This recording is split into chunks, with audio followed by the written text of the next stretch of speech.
ungqongqoshe wezokuthutha uSindisiwe Chikunga uthi ukulungiswa kwengqalasizinda yalomgwaqo kuzosiza ukunciphisa izingozi ezenzeka kulomgwaqo.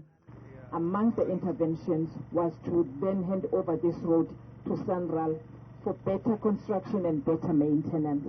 And as you can see now, we've got all these projects, and as the CEO is indicated, we're adding lanes, for instance, in some areas.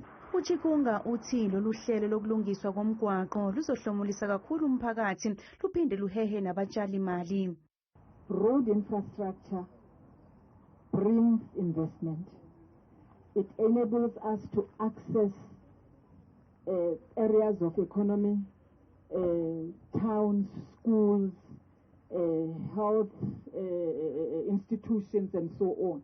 UChikunga uphinde wanikela ngamabhayisikili azosiza abafundi abahamba amabanga amade ukuya esikoleni.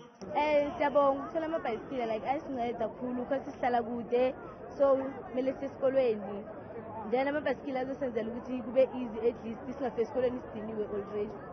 Kusenjalo esikhulu esiphezulu kwaSANRAL uReginald Damana uthi ukulungiswa kwalomgwaqo kuqhubeka kahle njengoba bandise nezokuphepha kulomgwaqo. The construction taking place is progressing well. We're quite satisfied with the work that we are doing. In Limpopo it was much faster because it's a single lane in each direction. Ukulungiswa kwalomgwaqo kudle imali elinganiselwa ku-4.5 izigidi zamarandi. Umgwaqo uMoloto uhlanganisa izifundazwe ezintathu, iGauteng, iLimpopo kanye neMpumalanga.